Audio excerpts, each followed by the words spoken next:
이제 두 번째가 바로 어떤 탄수화물, 단백질, 지방 중에 어떤 게 그러면은 비중을 두고 섭취하는 게 좋으냐, 이제 그 이야기를 조금 해보겠는데요. 이것도 이제 그거와 관련된 연구한 거였는데 2014년도에 나왔던 건데, 쉬운 말로 많은 열량을 주려고 합니다. 환자분들 많이 섭취하게 하려고 했는데 탄수화물을 많이 주는 게 맞느냐, 지방을 많이 주는 게 맞느냐, 이제 그게 연구 중심이었어요. 근데 결론은 뭐냐? 여기 여러분 보시면 아시겠지만 쭉 오랫동안 잘 어느 정도 유지하는 거는 당질, 즉 탄수화물이 많고, 그 다음에 그 탄수화물이 농축된 거를 많이 드셨던, 고열량을 드셨던 분들이 훨씬 더 좋았다. 근데 지방은 이제 두 번째였는데 왜 그랬느냐? 여러분 아시겠지만 특히 한국 사람들은 지방이란 영양소를 많이 먹게 되면 조금 거북스러워합니다. 우리는 탄수화물 문화였기 때문에 그게 사실은 비만한 환자들한테 좀 문제가 되고 있는데, 우리들은요 사실은 조금 그래서 조금 탄수화물로 된 음식들을 어느 정도 조금 많이 충분히 드셔주셔도 에너지를 유지하는, 그 체중을 유지하는데 이제 도움이 된다라는 그런 거를 보여드리려고 제가 이제 가져왔고요. 그래서 오래전이긴 한 4, 5년 전이긴 하지만 이렇게 이제 여러분 아시겠지만 루게리 환자분들은 경구 섭취가 섭취에 따라서 먹을 수 있는 모양이 조금 달라질 수 있습니다. 그래서 그거는 이제 뒤에 좀 자세하게 할 거고요. 그래서 다양한 음식의 종류를 드실 수만 있다라면 충분히 드셔주는 게 맞다라는 걸 이제 설명드리고요. 자, 지금 말한 대로 입으로 그래도 식사를 가족들과 함께 정상적인 속도를 내서 먹을 수 있다라면은 그건 좀 괜찮습니다. 걱정 안 합니다. 저는 옛날에 병원에 환자분들이 오시면 우리 김소영 교수님이 환자를 일단 만나라고 합니다. 가서 보면 제일 첫 번째 뭘 질문하냐면 최근 들어서 상추쌈 드신 적 있습니까? 라고 제가 물어봅니다. 그러면은 아직도 잘 먹고 있고 쌈 같은 거 잘 먹고 있고, 그 다음에 김에다가 밥 싸서 드시는 거에 아무런 문제가 없습니까? 라고 제가 물어봐요. 그 다음에 세 번째 뭘 물어보냐면은 물을 마음껏 드십니까? 라고 세 가지 질문을 먼저 해요. 그 이유는 왜 그러느냐? 지금 제가 말한 세 가지의 음식, 첫 번째 상추쌈을 잘 먹느냐라고 물어봤던 이유는 잘 씹어서 큰 음식을 입안에 들어가서 이것저것 섞은 음식을 잘 씹어서 먹느냐라고 제가 물어본 겁니다. 괜찮다. 그럼 더 이상 물어볼 것도 없습니다. 그때는 제가 별로 신경 안 쓰고 예비적인 이제 앞으로 이제 우리가 준비해야 될 걸 말씀드리죠. 근데 그게 힘들다. 그런 다음에 또 물어봤던 것 중에 하나가 김이나 우리나라 대한민국 사람 김 미역 되게 좋아합니다. 김이 어떤 특징이 있냐면요. 이 저작자병, 이렇게 씻거나 삼키는 걸 잘 못할 때 김이 어디에 붙냐면 목이나 이런 입천장에 떡떡떡 가서 붙습니다. 그러면 그게 어때요? 이물질처럼 느껴지고요. 자꾸 이렇게 탁탁 거리면서 힘들 때가 있습니다. 그래서 그거는 이제 이 사람이 삼키는 게 조금 좀 어려워지는 이제 초기 단계구나. 그 다음에 물을 10번 드시면 한 몇 번 정도 살에 걸리십니까? 하면서 그 숫자를 보고 제가 이제 어떤 이제 과학적인 자료가 없었을 때는 그동안의 문헌을 제가 이렇게 쭉 보고 요 정도를 보고 내가 교육을 해줘야 되는 정도를 사실은 결정했었습니다. 근데 그게 사실은 맞아요. 그런 음식들이 사실은 문제가 되고 있습니다. 이런 증상들 때문에 그런 음식을 먹으면요. 살에 걸리고, 그 다음에 기침이 나오고, 그 다음에 꿀떡 삼켰는데도 불구하고요. 뭔지 몰라도 혀 뒤에서부터 목까지 뭐가 살짝 걸려있는 듯한 느낌이 있어서 자꾸 환자분들이 막 이러시고 힘을 쓰시고, 그 다음에 이제 목이 쉰 소리가 좀 나죠. 이제 그럴 때는 여러분 소위 말해서 이때는 이런 상황이 오면은 음식이 어떤 존재가 되냐면요. 맛있고 영양의 존재가 아니라 위험적인 요소가 되는 겁니다. 왜냐하면 그 음식으로 인해서 살해가 걸려서 기도를 막거나 아니면 우리가 이런 상황이 자꾸 음식이 자꾸 그 기도로 넘어가게 되면 폐렴이라든가 이런 것들이 올 수 있어서 위험한 상황이 돼서 이때는 정말 신경을 써야 되는데, 이제 말로는 그러면 우리한테 이런 걸 연화장애라고 하는데, 이렇게 오면은 어떤 상황이 되느냐, 이제 어떤 음식이 중요하냐. 첫 번째는 물처럼 흐르면 안 됩니다. 꿀처럼 약간 끈적끈적해야 됩니다. 흘러도 천천히 떨어져야 됩니다. 그래서 제가 사실은 오늘 이제 그 10cc짜리 그 주사기만 있으면 이제 이렇게 보여드릴 수가 있는데, 사진을 보여드릴까 했는데, 넣었다가 10초를 세는 동안에 주사기 안에 4 이상이 안 남아 있으면 그 음식은요 이렇게 살에 걸리는 사람한테는 위험한 물입니다. 그래서 그거를 우리가 이제 테스트하는 방법이 있는데 나중에 제가 이제 루게릭 센터에 알려드릴게요. 그래서 이렇게 해서 그거를 주사기 하나만 있으면 요거는 나한테 위험할 수 있다라는 거를 감지할 수 있는 게 있고요. 그 다음에 두 번째가 바로 뭐냐면 식품 간의 응징력이라는 건 뭐냐면 식품끼리는 뭉쳐져 있어야 돼요. 식품 간에는 뭉쳐져 있고요. 그 다음에 세 번째가 바로 뭐냐면은 그 음식을 씹었을 때 내 입에 그 음식이 붙지 않아야 돼요. 그 음식을 찾아야 되거든요. 이게 쉽지가 않습니다. 자, 그래서 그 특징 중에 여기에 보시면 그래서 문제가 되는 음식이요. 다양한 질감의 음식. 근데 제일 많이 표현해 드린 게 제가 어떤 걸 해주냐면 해물볶음밥 어때요? 질감도 다르고 크기도 다르고 모양도 다르고 얘는 어떻게 보면 최악의 음식이 될 수 있어요. 먹는 동시에 어떤 거는 걸리고 어떤 건 튀어나올 수도 있어요. 살에 걸리기 좋은 음식이고요. 입안에 들어가면 막 날아갑니다. 볶음밥 종류가 그럴 수 있어요. 그 다음에 이제 국 중에는 여러분 된장찌개 어때요? 두부도 들어가 있고 버섯도 들어가 있고 뭐 모양도 길고 짧고 부드럽고 이런 거를 한꺼번에 한 수저에 떠서 드시면 이제 연화장애가 있는 사람이 힘들어질 수 있습니다. 그런 음식이고요. 푸석하고 부서지는 음식은 바로 뭐냐면 여러분 모나카, 메아스 그런 거 아시죠? 입에 들어간 동시에 어때요? 입에서 쫙 퍼지면서 입천장에 따닥따닥 붙어가지고 이 사이사이도 끼고 이제 그런 음식들. 그 다음에 씻기 힘든 음식은 바로 뭐냐면 나물 중에서도 질긴 뿌리채소들 고사리, 그 다음에 도라지, 뭐 우엉, 연근 이런 것들은 이제 씻기 힘들어지고 조각을 내주더라도 나중에 크기를 잘 잘라야 됩니다. 그 다음에 씨와 껍질이 있는 음식 제가 우리 환자분들한테 아까 이제 세 가지 말고요. 이제 과일을 많이 드신다 그러면 물어보는 것 중에 하나가 바로 뭐였냐면은 키위와 딸기였습니다. 토마토도 들어갑니다. 이 세 가지 과일의 특징은요. 과육에 뭐가 있어요? 잔잔한 씨가 있어서 여러분들 혹시 과일 갈아서 먹는데 그걸 빨대로 먹으면요. 10중 8구요. 그 씨가 목에 살짝 넘어가면서 한두 개가 목으로 살짝 뒤로 넘어가면요. 사례가 바로 걸려요. 우리 정상인들도 뭔지 몰라도 이렇게 조금 껄끄러운 느낌이 있는 게 있거든요. 근데 했더니 어떤 루게릭 환자분이 그러더라고요. 나는 딸기가 너무너무 먹고 싶어서 그래서 얇게 저며 먹는다. 그랬더니 괜찮더라.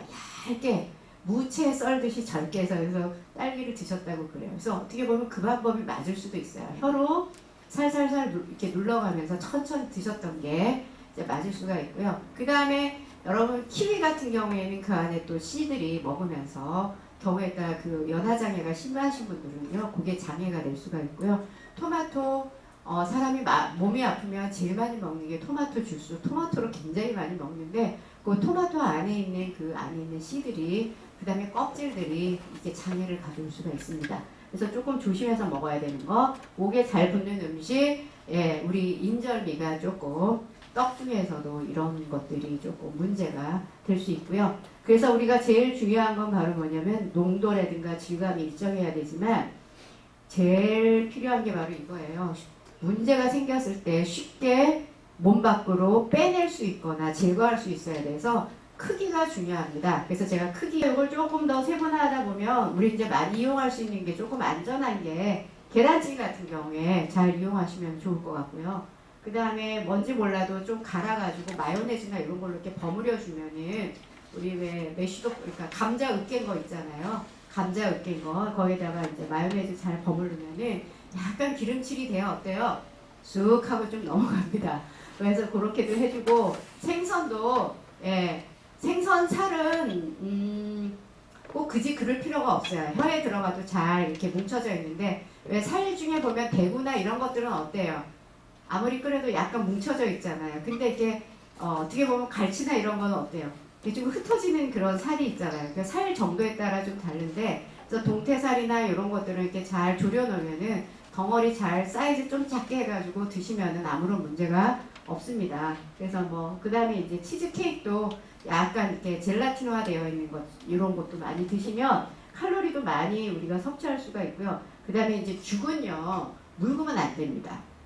죽은 돼야 됩니다. 그래서 사실 살짝 끓인 후에 물을 조금 빼주셔야 돼요. 아니면은 뒤에 나오지만 농오제를 조금 섞어주셔야 돼요. 그래서 죽은 조금 이제 된 게 중요하고 감자 으깬 거, 바나나, 그 다음에 우리 어렸을 때 이유할 때 저도 기억나는데 제 동생 보면은 어머니가 제일 많이 주셨던 게 우유에다가 식빵을 적당한 사이즈로 이렇게 잘라가지고 담궈가지고 적셔가서 우유가 식빵 안에 어때요? 스며들면은 말랑말랑해지잖아요. 그렇게 해가지고 이렇게 주면은 이제 잘 먹었던 기억이 나요. 그렇게 해서 자꾸 드셔서 과자라든가 카스테라라든가 이런 거를 조금 촉촉하게 해가지고 삼켜서 드시면 좋을 것 같고요. 요구르트도 아무것도 안 들어있는 거. 호삼 요구르트 있잖아요. 이게 단단한 거, 요플레. 안 들어, 요즘 굉장히 제품이 많이 나와 있거든요. 그래서 그것도 이제 뭐 블루베리가 섞여 있는데 덩어리가 없는 뭐 이런 것들. 이제 블루베리 한 이야기가 있습니다. 그리고 나중에 이제 항산화제 때 말씀드리겠지만 그거 하고 그 다음에 이제 젤라틴이 섞여 있어서 이렇게 좀 단단하게 붙여 있는 거. 얘네들은 괜찮습니다. 근데 이제 여기서부터는 조금 우리가 신경 쓰면서 다 먹을 수 있는 분도 계시지만 연화 장애가 좀 있는 분들은요, 이게 조금 위험할 수 있습니다. 아이스크림처럼 입에 들어가서 그냥 물이 돼가지고 쑥 넘어가면서 살에 걸릴 수가 있고요. 조금 위험할 수도 있고요. 그 다음에 과일 주스 같은 거 아까 제가 조금 문제가 된다. 근데 제일 안타깝게 게 이거였어요. 영양 보충하려니까 뉴케어나 아니면 그린비아나 이런 거를 드시는데 얘가 뭐예요? 물이죠, 물. 그러니까 쑥 흘렀는데 계속 드시는데 앞으로 다 이제 흘러나오고 섭취는 안 되는 겁니다. 비싼데. 그래서 요거는 이제 뒤에 보시면은 농우제를 좀 섞어가지고요. 젤리처럼 만들어가지고 드셔준다라면은 이제 도움이 될 수 있습니다. 그 무서움 좀 보여드릴게요. 그 다음에 이제 제일 안 좋은 게 아까 말한 대로 볶음밥. 얘 날라리 이렇게 흩어지고 그 안에 여러 가지 다진 것들 막 들어가 있으면 제일 위험한 음식이라고 보시면 됩니다. 자, 그래서 아까 막 흐르거나 막 묽어서 좀 문제가 되는 음식은 이런 농우제를 섞어주면요. 파우더인데요. 섞어주시면 아마 이용하신 분들 아마 여기서 다른 병원이든 뭐 한양대 병원이든 가면은 연화장애 있다. 제일 먼저 교육해주는 게 농우제 가지고 음식을 굳혀라. 이제 그 얘기를 해주는데요. 그거를 사용하는 양에 따라 이렇게 정도가 조금 달라집니다. 그래서 이거 옛날 예립에 도움되는 게 뭐가 없냐? 좀 특별한 게 없냐? 이게 있는데요. 요거는 옛날에 제가 찾아봤을 때 여기 굉장히 뭐 여러 가지 말이 많습니다. 제가 2007년도에 루게릭병을 공부하면서 봤더니요. 정말 루게릭병만큼 기능식품에 대한 연구가 많이 된 질병이 없었어요. 정말 많더라고요. 근데 그게 세월이 지나면서 전 세계에서 자꾸 검증을 한 겁니다. 이거 진짜 루게릭병 환자들이 먹으면 도움이 되는 거 맞아라고 과학적으로 검증을 했는데 거의 다 없었어요. 효과가 없었다라고 나온 게 있었어요. 그건 이제 유럽 학회에서도 그랬고, 거기서 몇 가지 뭐 우리 지금 쓰고 있는 릴루졸인가요? 릴루텍이라고 말하는 그거는 확실하게 루게릭 환자들한테 의미가 있다라고 해서 걔는 이제 공식적으로 전 세계에서 쓰지만 나머지 비타민이나 이런 것들이 과연 효과가 있는 거 맞아? 왜냐면 이게 상당히 많은 돈을 우리가 쓰거든요. 근데 뭐라고 했는데 제가 이걸 왜 가져왔냐면 이 논문에서 뒤에 이제 이 쓰신 분이 이분도 이제 루게릭에 연구하신 분이 이렇게 열심히 많은 환자들이 비타민, 항산화 비타민과 이런 걸 많이 하는데 효과가 있든 없든 간에 나는 더 중요한 게 뭐냐. 이렇게 열심히 질병을 치료하자 노력하고 열심히 시도해보는 그 자체가 희망이자 삶의 질이다. 그래서 열심히 해라. 뭐 이런 식으로 나와 있어서 저는 이게 해만 없다라면 열심히 뭔가 시도해보고 왜냐면 증거가 없다고 해서 효과가 없는 것은 아니거든요. 아직 찾지 못했을 뿐이다라고도 생각할 수가 있습니다. 그래서 그 뒤로 제가 이제 하나하나 찾아본 게 최근 여기 오기 전에 2016년도에 미국에서요. 이제 여러 유명한 병원에서 연구진들이 이 이제 소위 말해서 기능성 식품이 신경계에 미치는 것만 정리를 한 게 있어요. 모든 논문을 다 찾아가지고요. 의미가 있는 영양소들을 다 찾아서 어떤 기전에 질병이 어떻게 영향을 미칠 수 있다라는 가능성을 갖고 정리한 것을 제가 그냥 과감하게 조금 표로 그 다음에 여러분들 보기 좋게 음식명도 살짝 좀 넣어봤는데요. 신경계 질환, 여러분 루게릭병뿐만 아니라 여러분들 소위 말해서 뭐 치매, 그 다음에 뭐 파킨슨병 여러 가지의 결국 이유가 바로 뭐냐면은 첫 번째가 세포 독성 물질에 우리가 뭔가 이제 위해를 받았거나 두 번째는 산화적 손상, 뇌 세포가 손상을 받아서 특히 신경세포, 그 다음에 하나 문제가 염증도 하나의 이제 가장 커다란 모든 질병의 이제 원인이 되거든요. 그 다음에 이제 이건 좀 어려운 거지만 칼슘 이온이라는 것이 내 몸 안에서 제대로 흐르지 못하고 과부하가 돼서 신경세포를 손상시켜서 질병이 생기더라. 이 안에 루게릭도 들어갑니다. 이거를 이렇게 막아주는 음식들이 그 영양소를 갖고 있는 성분들이 어디에 있느냐. 여러분 딱 보니까 무슨 생각이 들어요? 이제부터 색깔 있는 음식을 드시라는 이야기입니다. 흰 거를 드시지 말고 첫 번째 세포 독성하고 염증을 예방해 주는 것 중에 이게 뭐냐면 여러분 카레에 노란색 강황이 있잖아요. 예. 그래서 요즘 밥에다도 강황을 살짝 넣어서 밥 지어서 먹는 분들 굉장히 많아요. 저도 카레 이 강황을 파우더를 따로 사다가 저는 어디에 제일 많이 쓰냐면 예, 생선 부위에 묻혀서 하시면 우리 가족들이 뭐라고 하냐면 정말 비린내가 아무것도 안 나네. 카레의 그 향 때문에. 그래서 저는 자주 카레 요 강황분을 자주 이용합니다. 그 다음에 여기 보시면은 이렇게 크랜베리나 복분자 같은 경우 빨갛고, 그 다음에 여러분들 요거는 뭐냐면요. 야채 중에 덩어리 진 게 있어요. 브로콜리, 양파, 양배추. 요즘은 싹 양배추라서 왜 새끼 양배추 아시죠? 요거 되게 많이 갈아 먹잖아요. 그거, 그 다음에 컬리플라워, 그 다음에 요렇게 덩어리 진 채소가 이제 십자가 채소라고 하는데 이 안에는 굉장히 항암부터 항산화 작용을 하는 영양소가 엄청 많이 들어있습니다. 그래서 그것도 이제 이용해서 스프를 많이 끓여서 드시면 도움이 되고요. 그 다음에 또 여기에 보시면은 포도, 청포도, 뭐 적포도 다 되고요. 여기 그 똑같습니다. 이게 다 그런 종류에 이제 들어가서 염증, 여러 가지 뭐 그 세포 독성을 이겨낸다든가 됐고요. 그 다음에 블루베리, 예, 굉장히 강력한 이 안토시아닌 색소를 갖고 있는데 얘가 말 그대로 그 산화적인 손상을 예방해 줄 수 있는 내 몸 안에. 그 다음에 여기에 보시면은요, 파슬리도 그렇고요. 예, 이왕이면은 붉은 살의 그 색깔을 띠는 생선하고 왜 새우들 있잖아요. 뭐 홍게 뭐 이런 거 다 들어갑니다. 이 안에 들어있는 요 성분들이 그 다음에 코엔자임, Q10 해가지고 요것도 우리 신경계 질환을 갖다가 손상시켜주는 예방해주는 그런 식품들이어서 여러분들 거기 제가 이름들을 다른 거는 그림들을 다 뺐는데 요거는 제가 넣어놨죠. 여러분들 갖고 있는 자료에 있죠. 예, 그래서 이런 것을 늘 일상적으로 조금 잘 이용하시면은 그게 도움이 되고요.